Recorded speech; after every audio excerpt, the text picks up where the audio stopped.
On your mark. So did I. Get set. Let's do it. Go! These two teams are in the dark trying to... Before we get kicked off, happy birthday. Thank you very much. How old are you? 67 years old today. 67. Yeah, crazy. What does a one Marc Summers do on his birthday? I'm in Cleveland getting ready to do a show. You know, when you get to this point of your life, you're just glad to be up and breathing. So my family's back in California and got lots of phone calls and emails and texts from people around the country, and that's always nice. Last year I was in Atlantic City hosting a dinner with Jeffrey Zakarian and Michael Simon and Bobby Flay. Okay. So the last 2 years I have not been home. We'll see what next year's all about. Yeah, but your life's a little bit different here. This birthday, you're doing your 15 city tour all across Midwest, East Coast, across America, doing Double Dare Live. What's that been like for you?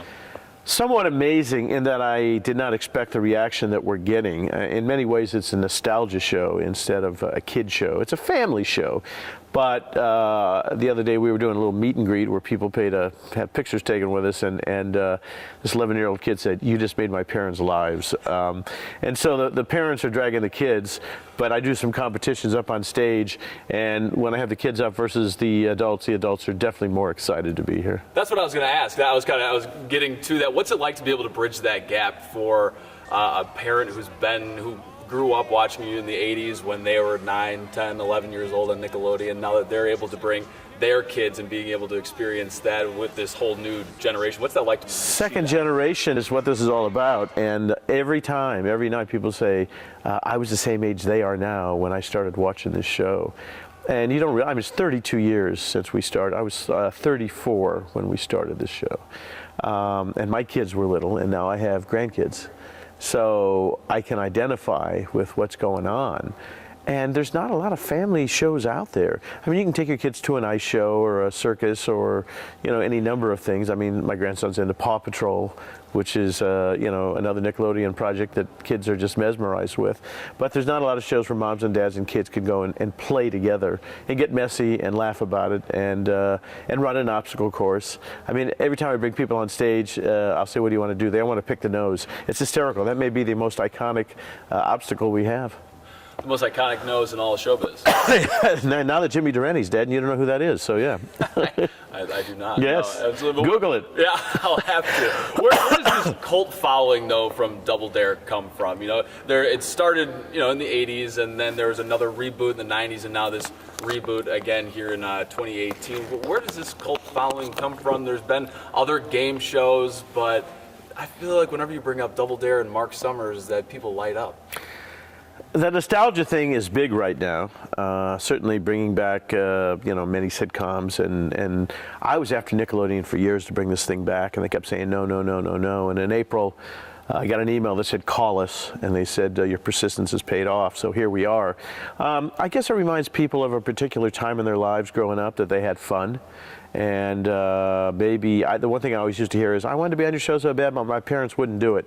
Well, now these parents will do it, and they don't care about getting messy. I'll always say, okay, the next physical challenge, I grab people out of the audience, is really messy, so if you don't want to get messy, don't raise your hand. You know, 2,000-3,000 hands go up, they want to get up here. And whether we get them with whipped cream or eggs or anything, they're smiling. I've never had one person get angry about it. They know what they're getting into, and they're still enjoying it. For when this started, there's been the introduction of social media, cell phones. This is anti-social media, in my opinion, where people are coming together, doing something fun, and getting kind of it's the equivalent of going out to the backyard and going to play instead of putting an iPad in front of a kid. Would you agree? That's exactly what it is. When I was a kid, we used to go to 4th of July picnics and do many of the same physical challenges, wheelbarrow races and stuff like that. It was fascinating when they called me to do this show and come back. They said, "We're bringing it back. You'll be a part of it. We're not sure what you're going to do." And I said, "So who's going to host it?" And they said, "We're going to hire an influencer." And me, being an old guy, said, "I have no idea what that means." And so they explained it to me, and then I went home and did research. And Liza Koshy is knocking it out of the park. She's a great host, and I think it combines the two generations. When I walked out on the stage the first day, the parents in the back room went crazy, and the kids went, who's that old guy? And then Liza walked out, and the parents went, who's that? And the kids thought it was the Beatles. So, and then the question becomes, because I didn't really know her, she didn't really know me, is it going to work or is it not going to work? And we magically melded, and personality-wise and otherwise. And I started doing some silly dad joke thing, which she egged me on to do every day. So it's like, oh my God, I got to get another dad joke today. But she laughs. I mean, she's 22, and it's remarkable what she's pulled off at this point. But when we do the live show, it's a whole different thing. And I guess I'm so identified with the program. They're not terribly disappointed, I guess, when Liza's not here. Although we have several people say, you know, where's Liza? And I say, she's so busy, she's back in Los Angeles, so you have to put up with me. And they seem to be fine with it. I think it's kind of funny. So we met in Los Angeles in March, and there was no talk of this. This kind of came out of nowhere to really do this, and it happened quick. Happened quick. After the show got picked up, we saw how well it was doing. I stupidly said, why don't we take it back out on the road like we used to do? We used to do 40 shows a year for about 8 years. So you could never put a tour together that quickly. Guess what? They figured out that there was a need for it. They started calling people. A lot of places we called said, show hasn't been on for 25 years, and nobody wanted to book it. But they built it quickly, and because I'd been doing it for so long, it didn't take us long. We had 2 rehearsals, and we were right into it. And what are people going to experience when they come here tonight? So we're here at Playhouse Square. You got everything behind us. You got the iconic nose behind us. What are people going to be able to experience when they come here this evening? Act 1 is all physical challenges. You know, people watch these physical challenges for years and say, well, I can do that. Well, guess what? They get up here and they realize how hard it is. Putting a ball from one plunger to another looks simple, but when they go to try it, it's fascinating to see the people who can't. We open up with the first physical challenge we ever did was tossing a marshmallow in a cup. And you go, well, who cares? Every night when I toss that marshmallow and Robin catches it, it's like the Cleveland Browns just won the Super Bowl. Everybody stands up and cheers. And Robin and I are always going, we just threw a marshmallow in a cup. But they seem to love it. And so Act 1 is all physical challenges. We get about 40 people up from the stage. Act 2, we open up and play something called Musical Pies, which is from a show I used to do called What Would You Do? And then we pick 4 families up from the audience. We eliminate it down to 2. Those 2 people play the game. And then we bring on an obstacle course and run it. So each act is about 45 minutes long. Lots of audience participation. We give $100 for each obstacle correctly accomplished. But if they get 8 and 60 seconds, we give them $1,000. And they're happy to take it, I got to tell you. Space camp? No space camp on this one. I'll tell you what's cool, though. When it gets down to about 9 seconds and they have to go up Mount Say Double Dare and they grab the flag with 1 second left, a standing ovation. It's so loud. It's amazing. So family entertainment, moms and dads playing together. And Robin, my old sidekick, out on the road doing it with me. She runs the stage. There's so much going on backstage, and without her, I couldn't do the show. It just, it's crazy back here. So I'm always turning to her and saying, "What's next? What's next?" And she kind of guides me, and I go out and get the people, and we do it. But without her, couldn't pull it off. I read an interview recently that you said that you consider yourself, you haven't made it big yet, that you've always been in AAA even despite all the success at Nickelodeon, Food Network. Do you still think that? Yeah. Yeah, because I still haven't gotten where I wanted to go. So I'm thinking now that I was on AAA and somebody's given me a shot for a few weeks in the majors. And if I do well, I get to stay up, and otherwise they're going to send me back down. September call-ups. Yeah, so that's kind of where I'm at right now. I've been called up. The World Series is around the corner, and maybe they'll put Summers in to pinch hit. And so I don't know what it would take to make me feel like, oh my God, I've kind of made it. Maybe I never really want to get there. Kind of have that aura. Yeah. Yeah, but you're 67 years old. Most people are retiring at your age right now. I tried that. It didn't work. You're still pushing. Yeah. Where does that drive come from? I don't know. I came out of the womb knowing what I wanted to do. The next thing I want to accomplish is Broadway. I've got some stuff kind of cooking right now. You know, do you want to do 8 shows a week? Broadway probably pays the least of everything in the entertainment business. It's not about the money. It's about the passion. So I still have goals and want to knock them off. I don't garden. I don't play a musical instrument. I don't play golf. I don't have hobbies. I don't think I've ever worked a day in my life. So therefore, I just go out and have fun every day. I always say, do you want to go play TV right now, or do you want to go play Double Dare? The fact that I get a check at the end of the week for doing what I do for free is pretty cool. And I think people who find that passion and get to do it every day probably feel the same way I do. Absolutely. All right, we'll just wind it down here. I know you got no problem. I'm good. Get rolling here.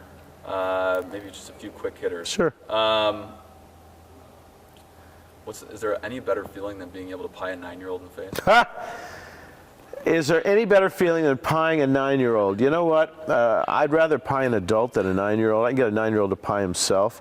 Last night I was in the audience in Chicago, and Jeff Morrow, who is a guy who works at Food Network with me for years. He won Food Network Star, The Sandwich King, and he was in the audience with his 10-year-old son, Lorenzo. And I've known them. I knew Lorenzo before he was born, and I bring them both up on stage. And it was just so much fun, and we really clobbered Morrow. He had pie hanging from all sides of his face, and he was laughing. And I texted him afterwards. I said, "Are you all right?" And he said, "Oh no, these are going to be amazing memories for me and Lorenzo." And I think that's what it's about. It's about memories. That's awesome. People can make some memories with you on Thanksgiving, correct? They can be able to spend Thanksgiving with you, right? Yeah, going back to my food roots, HDNet is running a marathon of foods in movies. You know, Chocolat and Sideways. Every movie has a food theme, and I'm hosting the marathon from 6 in the morning on, and I'm sort of doing unwrapped kind of segments where I'm doing little tidbits of trivia based on either the ingredients that are in the movie or certain things that are in the movie. So when they called me and said, "We want you to host the Thanksgiving special," I said, "You could have, you know, Bobby or Rachel or Giada or anybody. Why do you want me?" And we want you to do it. So I did it. I had a ball. So that's coming up. It'll air all day Thursday and Friday on HDNet. What's your favorite classic Nickelodeon movie or show? It's something that nobody would agree with me on, but there was a show called Roundhouse. It was way ahead of its time. It was a variety show, and they used to shoot on the same stage we did. We would trade off, and I used to sit in the control room and just go, "Oh my God, it's written beautifully. They do great singing." I think it was only on for 1 or 2 seasons, but as I go back, I mean, certainly Legends has a huge following. Guts. I mean, you think about the talent that's come out of here. Mike O'Malley.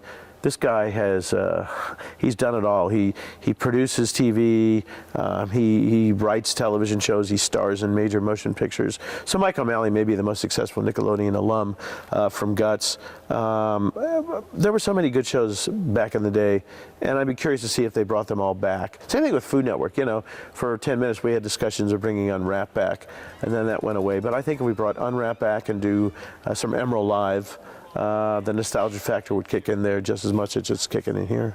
See, that's my age. I think I remember you more from Unwrapped because that was my middle school era of when that was really at its heyday. So it's one of my favorite shows to do, and I think you know, the public keeps saying, "When are you going to bring it back? When are you going to bring it back?" So it's kind of fun. Nice. All right, last question. When Marc Summers is all said and gone, what do you want to be remembered as?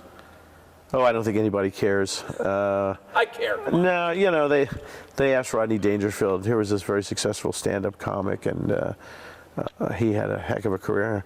And they said, "Rodney, when it's all said and done, what do you want to put on your tombstone?" And he said, "I'll clean it up. It's all BS." And you know, I think of a generation now. When I mentioned Frank Sinatra and they go, "Who's that?" I was in a meeting at NBC not long ago, and I mentioned Johnny Carson, and the guy said, "I've heard of him."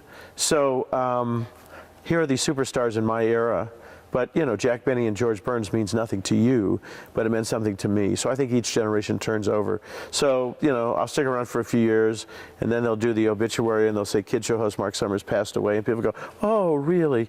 And then they'll go do whatever it is they do. I think you're being a little too hard on yourself. No. I love it. All right, Marc. Anything else you need? I'm good. Thank you for coming out and doing this. Thanks so much for taking the time, especially on your birthday, too. Appreciate it. Thank you. You got a lot going on.